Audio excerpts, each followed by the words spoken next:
Oh iya, yang saya itu kan baca berita kalau gubernurnya itu mau membuat jam masuknya itu lebih pagi. Itu apa sudah terjadi? Itu belum. Sudah, Udah, Pak. Oh sudah ya. Jam berapa? Udah. Jam 6 apa setengah 7? Jam berapa? Di nggak boleh di atas jam 9 lah. Masuk sekolahnya. Jam berapa Anda? Apa? Jam berapa? jam setengah tujuh Pak, udah di sekolah.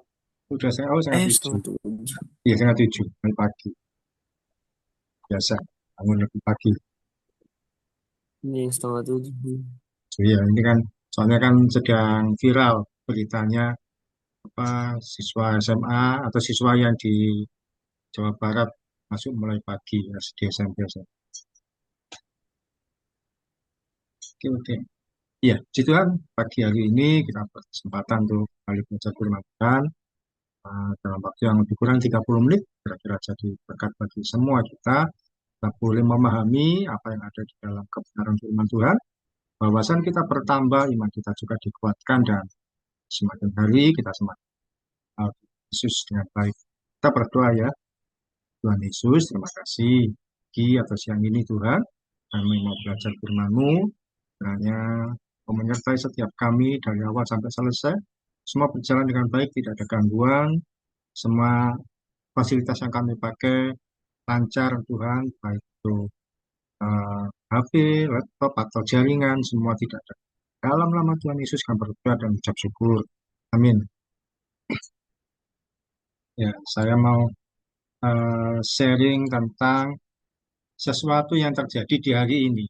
Hari ini tahu enggak ada peristiwa apa, Niko? Secara rohani, Turunnya Roh Kudus, Pak. ya disebut apa, Nerva? Punya Roh Kudus itu disebut peristiwa apa? Hari Pentakosta. Iya, hari Pentakosta. Jadi hari Minggu ini, tepat hari ini, itu adalah peristiwa turun Yesus atau Pentakosta. Minggu yang lalu kita belajar mengenai kenaikan Tuhan Yesus, yaitu 40 hari dari kebangkitannya, diperingati di Kamis minggu lalu. Kemudian dihitung 10 hari, selalu jatuhnya hari ini. Disebut Pentakosta. Mengapa Pentakosta? Penta itu hanya 50 hari dari kebangkitan Tuhan Yesus. 50 hari kalau naiknya Tuhan Yesus itu 40. Kadang-kadang ada gereja tertentu, terutama gereja karismatik, itu mereka ada ibadah 10 hari untuk menantikan turunnya Roh Kudus.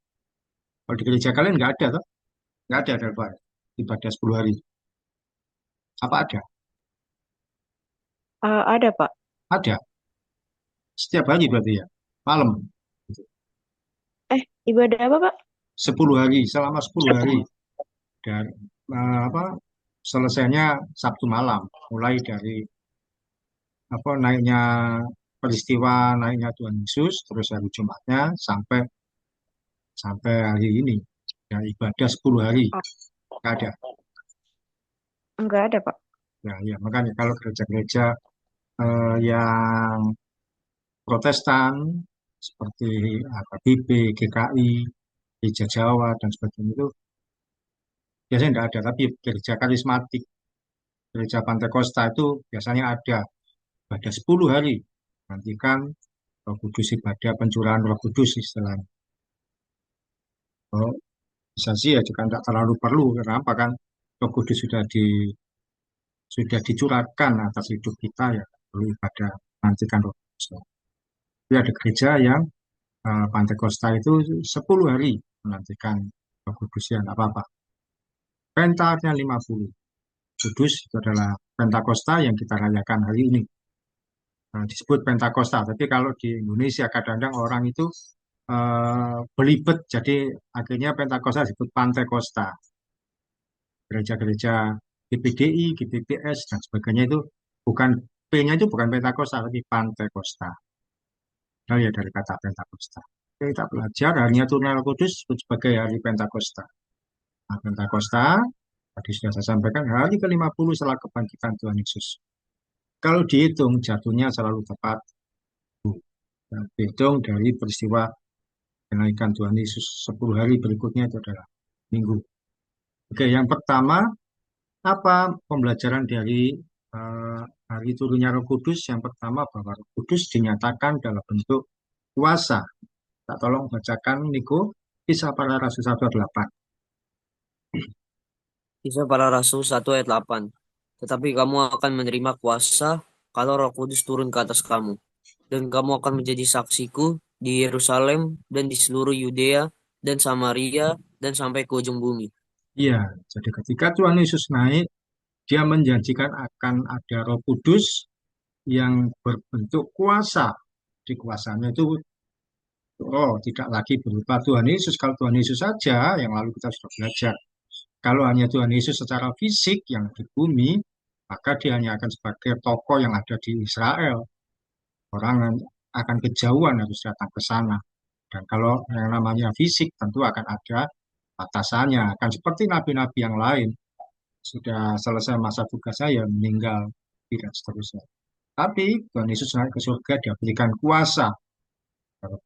Apa yang dimaksud dengan kuasa? Kuasa dalam bahasa Yunani yaitu dunamis atau dunamos. Dunamis atau dunamos sama saja. Apa artinya? Dunamis itu artinya kekuatan yang besar, energi, tenaga, pekerjaan besar, mujizat, tenaga, kuasa itu sendiri atau keberanian yang besar. Jadi ketika Tuhan Yesus menjanjikan kamu akan menerima kuasanya, kita diberikan kekuatan yang besar, diberikan energi, diberikan tenaga, diberikan kemampuan yang supranatural untuk melakukan hal-hal yang mungkin tidak bisa diselesaikan secara manusia biasa, tapi bersama dengan kekuatan dari Roh Kudus kita bisa menyelesaikan. Jadi, dunamis, jadi kuasa itu dalam bahasa Yunani artinya dunamis. Kita berikan kemampuan untuk melakukan sesuatu yang sepertinya menurut manusia. Nah, dunamis itu akar kata dari dinamit.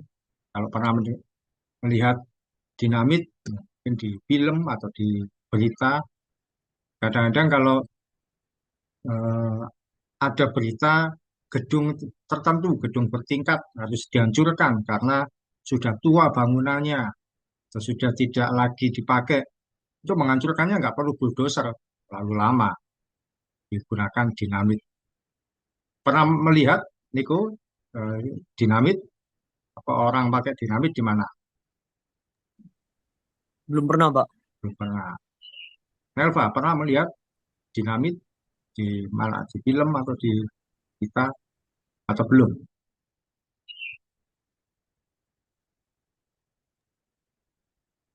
Kurang sih, Pak. Kurang Kurang ya.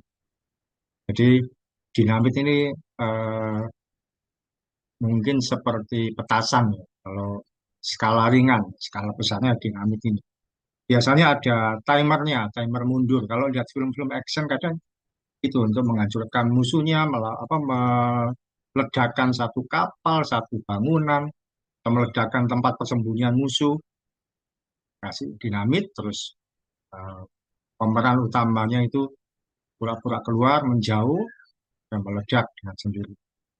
Nah, jadi di bagian ujung ini dinyalakan sesuai waktunya, misalkan 5 menit atau 10 menit, jadi ada kesempatan untuk bersiap buat keluar. Nanti setelah dia sampai di ujung di masing-masing sumbu ini, meledak bangunan atau tempat yang diperlukan untuk ledakan. Dinamit ini bahan peledak berdaya ledak tinggi, hancurkan gedung bertingkat, bangunan yang tebal, sebagainya. Misalnya kalau film-film action tahun-tahun yang dulu sering dinamit. Saya juga sering melihat uh, di berita menghancurkan gedung bertingkat itu pakai ya, seperti petasan, tapi berdaya ledak yang lebih tinggi. Dinamis akar katanya dari menjadi dinamit, tapi bukan itu saja. Dinamis atau dinamos itu juga menjadi kata dinamo. Kalau dinamo, Niko pernah tahu di mana ada dinamo? Tahu, Pak. Di mana yang pakai dinamo? Di rumah di rumah ada kayak kipas. Oh ya, pas. Tuh. Kecil ya kalau di kipas ya. di Iya. kipas angin, kemudian di sepeda itu dinamo juga. Pokoknya kendaraan yang bermesin itu pakai dinamo. Kalau di rumah saya ada mesin pompa air ya sebesar ini, itu pakai dinamo. Kalau dinamonya mati, ya mesinnya akan mati. Dinamonya rusak, kipas anginnya nggak bisa bergerak, bisa nyala. Dinamo menggerakkan mesin. Dulu sepeda angin itu ada lampunya. Kalau dinamonya mati, ya sepedanya nggak bisa nyala lampunya. Dinamo, pada mobil juga dan sebagainya. Di dinamo itu adalah alat untuk menggerakkan mesin. Sesuatu yang bergerak, sesuatu yang bernilai aktif, tidak pasif.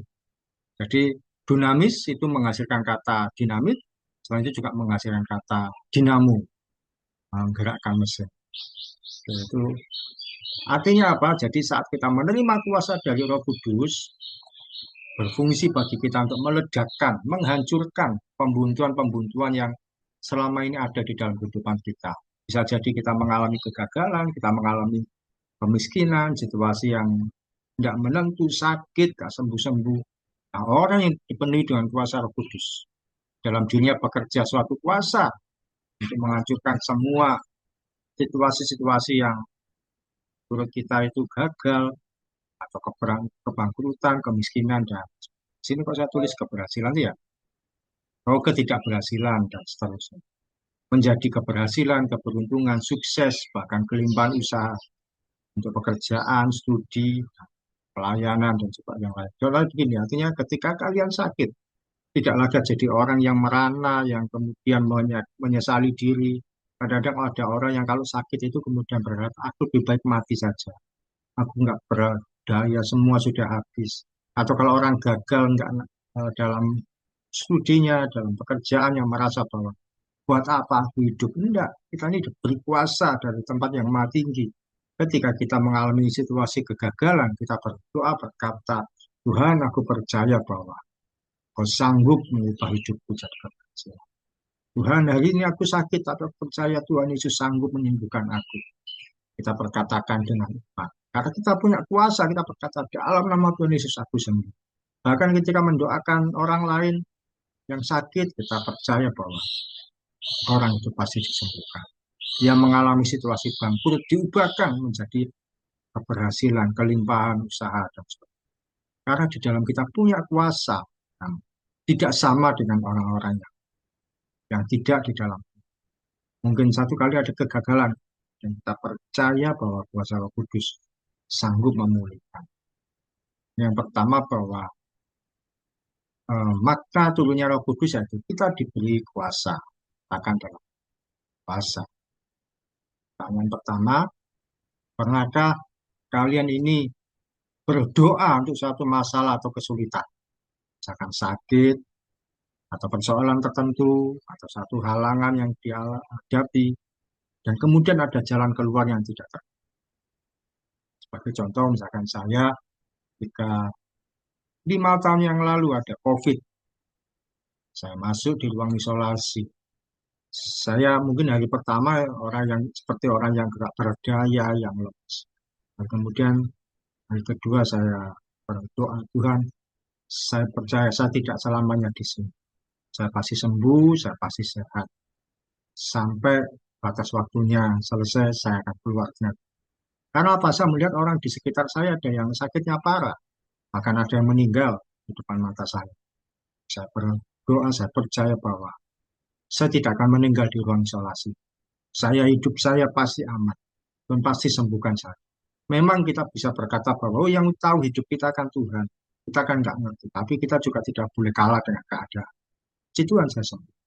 Atau ketika dalam masalah keuangan saya berdoa, Tuhan saya percaya. Kau sanggup memulihkan kehidupan. Sanggup menyediakan berkatmu. Ya puji Tuhan. Sampai hari ini Tuhan masih memelihara. Saya ini sebenarnya sudah tidak lagi bekerja sebagai guru. Dulu saya sampai tahun lalu saya mungkin masih guru.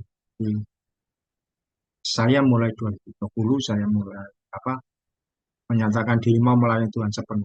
Jadi guru berikutnya hanya sebagai satu satu apa ya? Karena memang Tuhan tempatkan saya mengajar, tapi sejak setahun lalu saya tidak lagi bekerja.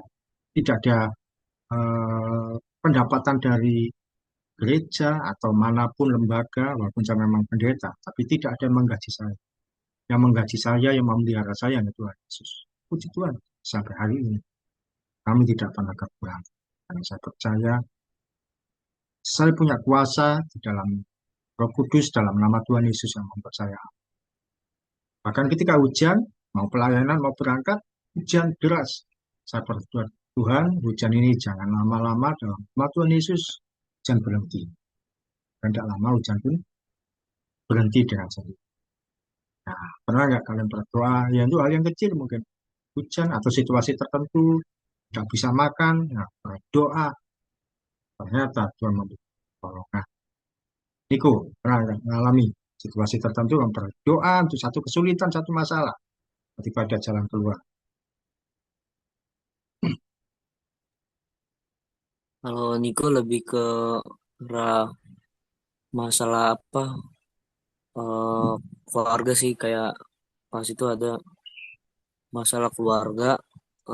Terus Niko berdoa, bagaimana cara apa supaya ada jalan keluar dari persoalan ini. Beberapa hari kemudian tiba datanglah pertolongan yang datang nggak terduga. Bapak tiba-tiba apa bisa dapat penghasilan lah dari benerin mobil orang. Ya, puji Tuhan. Karena Niko doa, doamu nyampe ke hatinya Tuhan. Dan perlu waktu, tidak sekejap itu saja. Tunggu sekian waktu, berikan kesabaran, kekuatan, dan mereka pada waktunya Tuhan menolong. Nah, nggak ada uang, ya ada orang minta tolong untuk perbaikan mobil dan ada uang masuk. Puji Tuhan, itu kamu punya kuasa di dalam. Nggak kebetulan, kalau Niko nggak pernah doa ya, belum tentu ada pertolongan seperti itu. Puji Tuhan, itu adalah berjalan dalam kuasa. Elva, ada pengalaman tertentu, situasi tertentu, masalah, kesulitan, atau halangan apa, kemudian ada pertolongan. Mungkin sama ya, apa hampir sama kayak Niko ya Pak.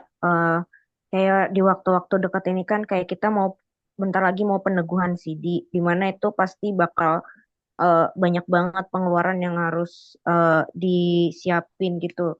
Hmm, Terus di situ eh, kayak sempat agak khawatir gitu kan bisa gimana gitu kan. Tapi berdoa dan tetap percaya sama Tuhan, pasti ada aja pertolongan Tuhan yang bisa mencukupkan itu semua. Dan bener aja puji Tuhan kayak akhir-akhir ini Papa lagi sering apa dapat eh, bengkel gitu kan kerjaan jadi bisa terpenuhi lah gitu semuanya pelan-pelan. iya, puji Tuhan. Karena kita punya pengharapan pada pribadi yang tidak pernah mengecewakan. Kita punya kuasa di dalam nama Tuhan Yesus. Roh Kudus yang diberikan pada kita adalah berupa kuasa yang membuat kita bisa mengatasi segala masalah. Kita memang sama dengan orang-orang yang lain punya masalah. Orang-orang yang lain tentu juga punya masalah keuangan. Mungkin sama atau lebih parah dari kalian. Tapi bedanya, kita ini punya kuasa, punya solusi pada siapa kita datang. Kalau kita diam aja, tidak ada pertolongan. Tapi datang pada Tuhan Yesus yang menolong kita melalui kuasa Roh Kudus. Buat kita bisa mengatasi berbagai kesulitan yang ada. Tuhan. Sementara kalau orang-orang lain yang di luar Tuhan, yang tidak mengenal Tuhan Yesus, sekalipun mungkin beragama Kristen, tapi tidak percaya pada Tuhan Yesus. Ada saja jalan yang dilakukan, tapi ternyata itu adalah jalan yang bermasalah. Seperti beberapa hari yang lalu, pernah baca enggak, ada seorang suami pura-pura dirampok, dia tutupi badannya dengan apa itu, karung atau apa, tapi istrinya sudah dibunuh duluan, setelah sudah dibunuh, terus dia tutupi badannya dengan karung, terus dia mengikat dirinya, anaknya disuruh keluar minta tolong. Ikuti berita itu. Di mana? Di Serang, di Banten. Tahu nih kok berita itu. Nggak tahu, Pak. Tahu. Elva tahu? Enggak. Berapa hari yang lalu kok, keluarga Batak juga. Elva nggak tahu, nggak ngikuti. Enggak itu. Nah, itu disayangkan sekali. Jadi dia membunuh istrinya, dia tutupi, suaminya tutupi tubuhnya dengan karung, dia mengikat dirinya, terus dibuat wajahnya itu kalau anaknya suruh bergerak, diseakan-akan dirampok. Ketika istrinya meninggal, ditaruh di peti mati, dikuburkan, dia nangis paling keras. Tapi ya, polisi juga tidak bodoh. Polisinya tanya ke anaknya, loh, kamu teriak-teriak minta tolong itu siapa nyuruh? Papa, kan? Ya ketahuan. Kenapa sendiri sama suami. Jadi, kalau orang tidak di dalam Tuhan, bukan cuma yang tidak beragama Kristen, yang beragama Kristen sekali. Kalau tidak hidup dalam ketaatan sama Tuhan, semua akan tetap buntu, tidak ada jalan keluar. Tapi kita percaya dalam Tuhan Yesus dan kuasa Roh Kudus ada jalan keluar pertolongan bagi setiap masalah. Karena kita punya kuasa. Pembelajaran kedua dari turunnya Roh Kudus, minta tolong dibaca Nelva, Kisah Para Rasul 2 ayat 1 sampai 4. Ketika tiba hari Pentakosta, semua orang percaya berkumpul di satu tempat. Tiba-tiba turunlah dari langit suatu bunyi seperti tiupan angin keras yang memenuhi seluruh rumah di mana mereka duduk. Dan tampaklah kepada mereka lidah-lidah seperti nyala api yang bertebaran dan hinggap pada mereka masing-masing. Maka penuhlah mereka dengan Roh Kudus, lalu mereka mulai berkata-kata dalam bahasa-bahasa lain seperti yang diberikan oleh Roh itu kepada mereka untuk mengatakannya.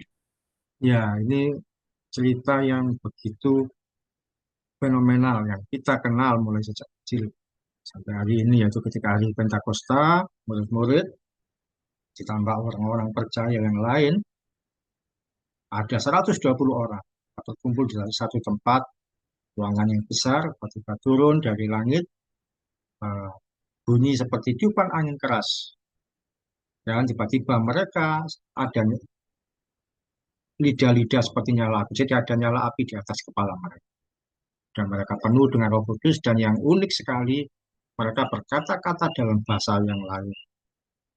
Yang orang lain dari bangsa yang lain ketika mendengar, loh, itu kan bahasa saya. Yang lain juga itu bahasa dari bangsa saya dan sebagainya. Padahal murid-murid ini tidak pernah belajar bahasa-bahasa yang lain. Tiba-tiba terjadi. Hadiran Roh Kudus dalam bentuk lidah-lidah api muncul di atas kepala orang-orang yang menantikan Roh Kudus.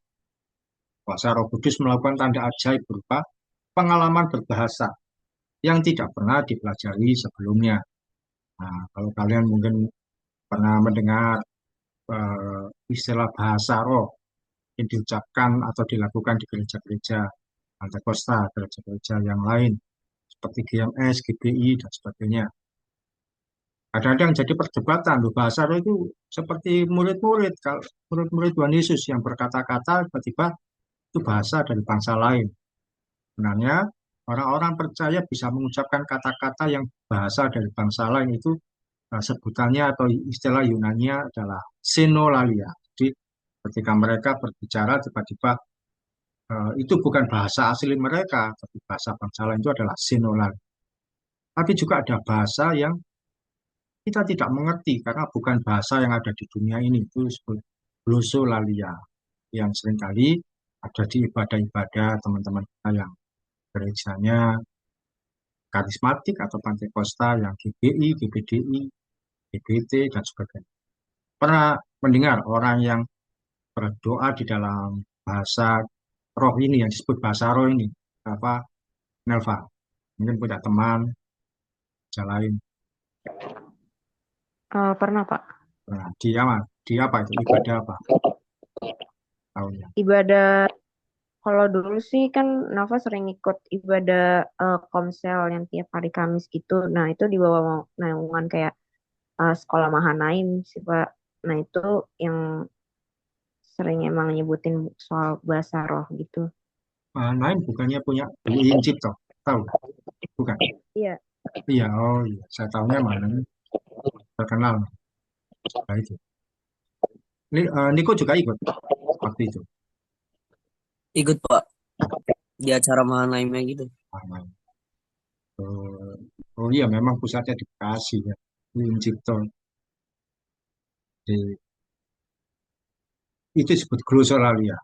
Nggak ada bahasa yang di bumi ini berdoa. Namun orang mungkin menjadi bingung, "Loh, itu bahasa apa?" Itu ibaratnya seperti bayi. Bayi itu kan kalau nangis kita nggak tahu dia itu maksudnya apa. Tapi kenapa orang tuanya bisa tahu? Oh ini dia sedang lapar. Oh ini sedang pipis. Waktunya ganti popok. Atau ini sedang apa? Misalkan ngantuk. Kan dia bayinya nggak ngomong, cuma nangis. Tapi kenapa orang tuanya bisa mengerti? Nah, sama seperti itu. Bahasa Arab itu kita mungkin nggak ngerti artinya. Yang tahu Tuhan tiba-tiba karena itu diucapkan dan kita nggak ngerti artinya, yang ngerti Roh Kudus sendiri. Ternyata dia sedang dalam satu masalah dan menolong secara pribadi. Yaitu jadi ada sinolalia, ada glosolalia. Yang diucapkan murid-murid itu yang ternyata itu adalah bahasa dari bangsa lain. Sinolalia. Tiba-tiba saja nggak belajar, kemudian bisa mengucapkan bahasa dari bangsa lain.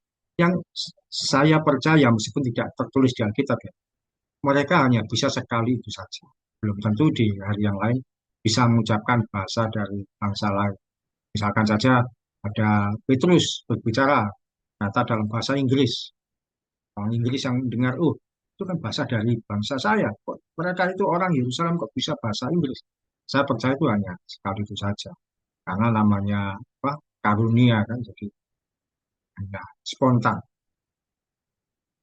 Ya seperti kalau orang belajar. Oke, wah ini waktunya sudah bicara. Tujuan murid-murid Yesus berbicara dalam bahasa lain supaya orang dari bangsa lain mengenal karya keselamatan dalam Kristus. Ini adalah murid-murid Tuhan Yesus menantikan turunnya Roh Kudus. Nah, ini apa lidah-lidah api di atas kepala mereka. Gambarannya seperti itu. Adalah begini. Berdoa ketika muncul lidah-lidah. Nah, orang-orang lain itu ketika mereka sudah keluar, orang lain yang di luar, loh kok mereka ngomong bahasa ya? Ini gambarannya. Nah, diskusi yang kedua, masih ada waktu 9 menit. Selain bahasa Indonesia, bahasa apa saja yang kamu kuasai dalam berbicara dengan orang lain? Kalau Niko, selain bahasa Indonesia, ada bahasa apa yang kamu bisa? Udah bahasa Indonesia aja Pak. Nggak Maksudnya pernah gini, bahasa yang lain. bahasa daerah, Batak, menguasai enggak? Batak nggak terlalu nguasain, cuman pernah lah dikit-dikit Oh, cuma sekedar tahu sama ya. orang. Iya. Oh, kalau orang ini ngomong ini, Dia kamu ngomong tahu. dikit-dikit. Tapi kalau kamu membalas omongan orang dalam bahasa Batak, bisa atau enggak selalu bisa. Nggak selalu bisa. Di rumah enggak memang enggak pakai komunikasi bahasa Batak ya sama mama gitu enggak. Enggak. Nelva, Cuman paling kenapa? perlahan tahu Pak. Ya cuma Paling perlahan tahu. perlahan tahu sedikit-sedikit. Kalau menurut Nelva, menurut yang kamu ketahui selain bahasa Indonesia, kamu bisa bahasa apa lagi? Bahasa Inggris, bahasa daerah. Bahasa Indonesia paling bahasa Batak. Oh, kalau bahasa Batak, kamu lumayan juga mengerti ya. Ya lumayan ngerti. Soalnya memang anak-anak sekarang ya, bukan cuma yang Batak, yang Jawa dan sebagainya itu seringkali kalau di rumah dibiasakan komunikasi bahasa, bahasa Indonesia, karena bahasa daerahnya sendiri lupa. Sama seperti anak saya juga. Nah, kita seringnya bahasa Indonesia, karena bahasa daerahnya, bahasa Jawa juga lupa. Tapi juga ya saya memotivasi kalian setidaknya harus bisa belajar bahasa Inggris. Supaya bisa, ini tantangan zaman ini semakin ke depan semakin maju akan semakin sulit belajar bahasa Inggris. Nah, Niko, kesulitan nggak bahasa Inggris kamu? Kenapa? Bahasa Inggris kesulitan nggak kamu?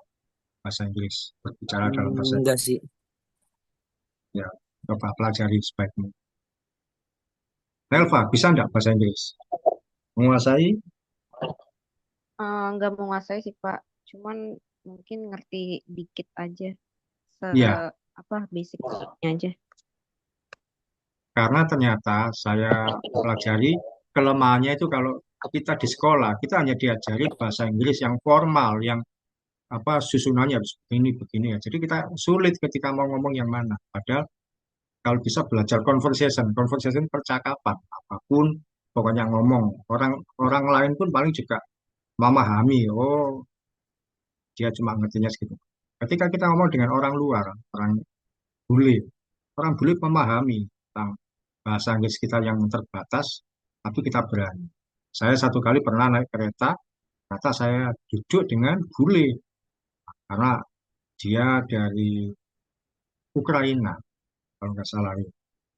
Nah, orang luar yang ke Indonesia harus pakai bahasa Inggris. Saya memberanikan diri. Bahasa, what is your name? Where do you go? Nah, itu kan bahasa-bahasa yang biasa.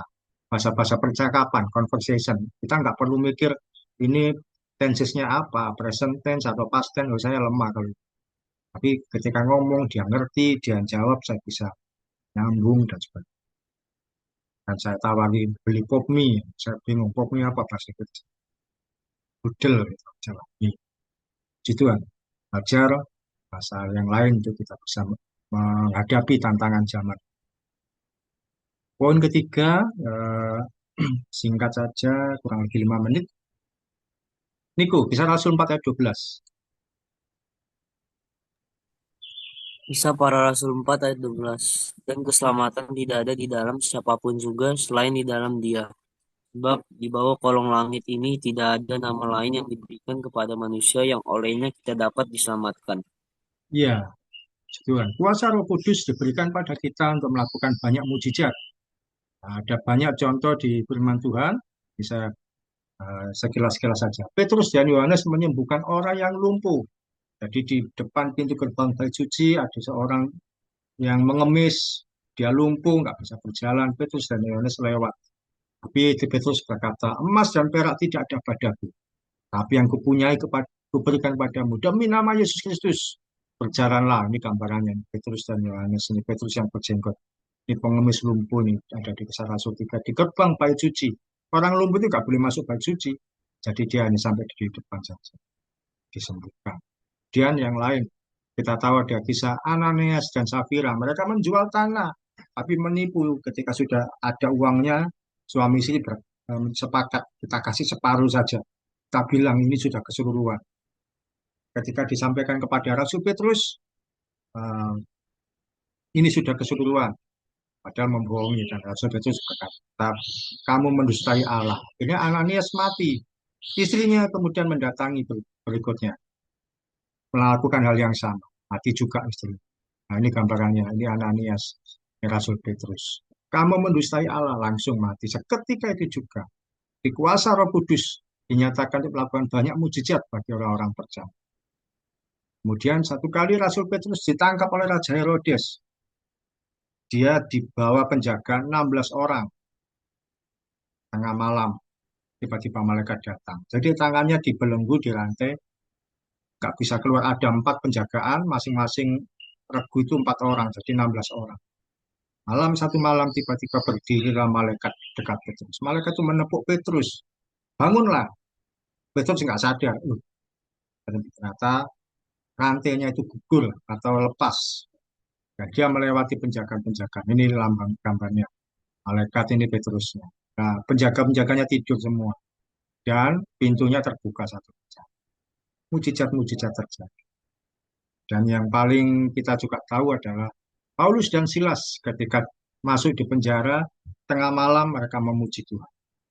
Tiba-tiba terjadi gempa bumi, terbuka semua pintu dan belenggunya lepas. Nah ini dibelenggu kakinya terlepas. Tuhan. Sekarang pertanyaan terakhir sebelum kita selesai. Menurut Niko, apakah mujizat masih berlangsung sampai saat ini? Masih, Pak. Mengapa menurutmu masih berlangsung? Hmm, karena Tuhan Yesus selalu ada untuk kita. Amin. Nah, Tuhan Yesus selalu ada bagi kita. Puji Tuhan. Menurut Nelva, apakah mujizat sampai hari ini masih berlangsung? Masih ada? Masih, Pak. Ya, mengapa demikian? Karena Tuhan selalu beserta kita dan masih ada selalu buat kita. Ya, puji Tuhan. Karena Tuhan Yesus itu hidup, mati sampai hari ini. Oke, tak selesai Nelva, bisa tutup doa. Ya, waktu 1 menit lebih. Bisa, Pak. Mari kita bersatu dalam doa. Bapa yang baik, terima kasih untuk hari ini, untuk firman-Mu yang mengajari kami bahwa Engkau selalu ada bersama kami dan mujizat-Mu selalu nyata bagi kami ya Bapa. Kami serahkan seluruh kegiatan kami hari ini hanya ke dalam tangan kasih-Mu saja. Berkati hamba-Mu Pak Oki Tuhan yang telah menyampaikan firman-Mu. Terima kasih Tuhan Yesus. Amin. Amin. Puji Tuhan. Terima kasih Niko Nelva. Selamat di Terima kasih Pak. ulangan akhir. Sukses sampai selesai. Mendekati. Amin.